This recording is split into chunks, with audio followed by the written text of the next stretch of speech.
Salam semua pendengar, kita berjumpa lagi ya. Baik, pada posting kali ini saya nak tukar topik sikit ya. Tapi jangan risau.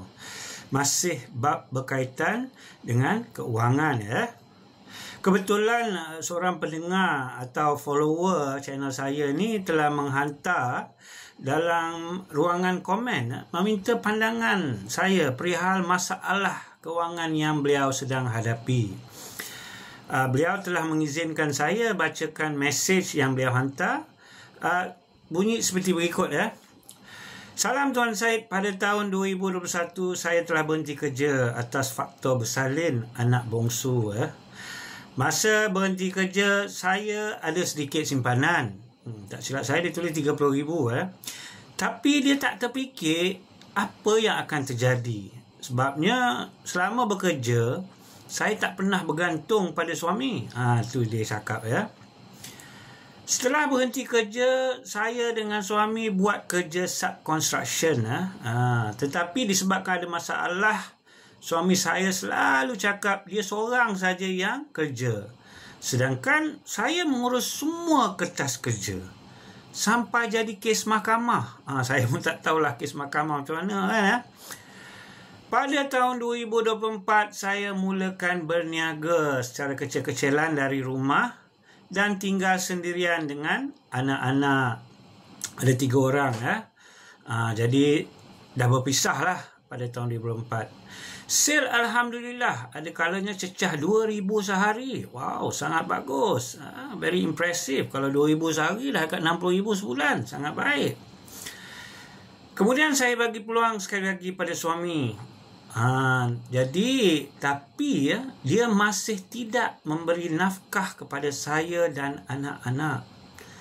Sekarang sudah hampir sebulan dia duduk kat rumah tanpa buat apa-apa. Saya betul-betul buntu, tak tahu nak buat apa sekarang dan hampir putus asa. Ya puan, jangan putus asa puan ya.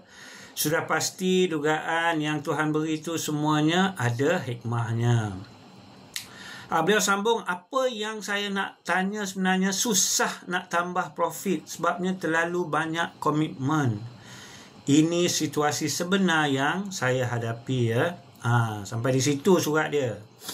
Jadi komitmen ni termasuklah suaminya kot yang dah dekat sebulan duduk rumah tak buat apa-apa. Jadi bertambahlah komitmen ni ya. Ya baik, seperti mana saya pernah terangkan sebelum ini ya, masalah kewangan ni datangnya dalam pelbagai bentuk ya. Dan selalunya memang sukar untuk kita hadapi sendirian. Memang betul kita perlukan seseorang untuk kita nak luahkan ya, dan dapatkan pandangan yang bernas, yang positif, supaya kita lebih bersemangat dan sekurang-kurangnya ada panduan untuk meneruskan kehidupan yang mencabar ni ya. Bila bab kewangan ni memang betul-betul mencabar. Tapi saya gembira bila puan ni beritahu yang beliau telah memberi peluang kedua pada suami beliau untuk memperbaiki keadaan keuangan rumah tangga beliau. It's always good to have two people to assist untuk bantu dalam menghadapi masalah keuangan. Kalau seseorang je memang agak sukar. Tapi ingat peluang ini haruslah datangnya dengan bersyarat, di mana pihak suami juga perlulah bekerjasama dalam menyelesaikan masalah yang dihadapi ini. It's a teamwork. Jadi apakah yang perlu dilakukan oleh puan ni? Pada pandangan saya ya, secara ringkas, langkah pertama ialah puan perlu berkomunikasi dengan suami dan cuba ubah cara beliau berfikir, ubah minda. Di mana masalah ini bukannya masalah antara kamu dengan dia. Masalah ni bukan you versus me, no. Masalah ini adalah masalah kita bersama sebagai satu keluarga, dan musuhnya ialah masalah menghadapi tekanan keuangan. Dia kena faham yang kamu perlu kerjasama dia.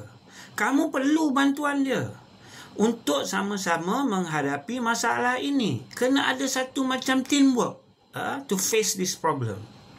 Cari waktu yang sesuai. Waktu tengah, santai-santai petang, sediakan kopi, duduk makan goreng pisang dan terangkan keadaan sebenar situasi keuangan keluarga anda, situasi yang kamu hadapi. Langkah seterusnya, bila sudah mula nampak suami terbuka sikit untuk dengar dan berkomunikasi tentang masalah ini, kumpulkan semua maklumat kewangan anda, rekod pendapatan, bil-bil bulanan, penyata bank, semua maklumat duit keluar masuk lah, senang cerita.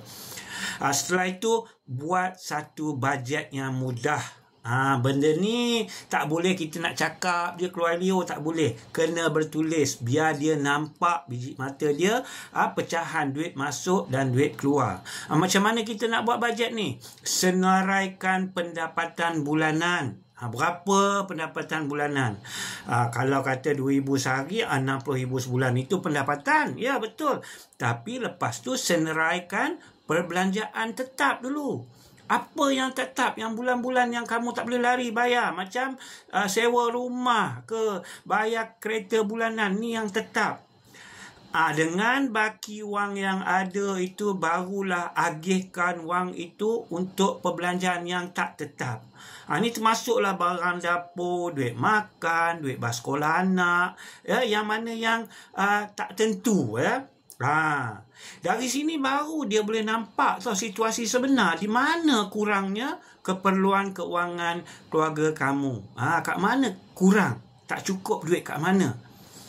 Sekiranya beliau setuju dengan bajet kamu dan sedia bekerjasama, membantu cari bersama duit yang lebih untuk menjayakan maklumat bajet ini, alhamdulillah, mulakanlah pelan keuangan kamu.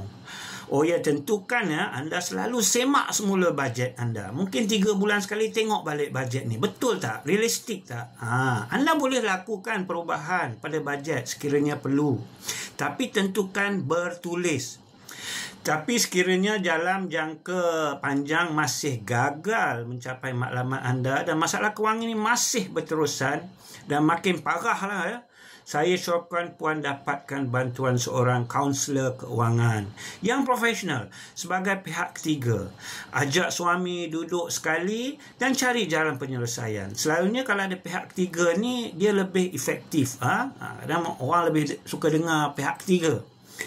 Apa-apa pun, harapan saya pandangan saya hari ini sedikit sebanyak dapat bantukan selesai masalah puan Dan di masa akan datang, sekiranya puan masih perlukan apa-apa khidmat nasihat saya, boleh hantar di ruangan komen Baik, sampai di sini saja perkongsian saya hari ini. Esok kita berjumpa lagi dalam posting saya seterusnya.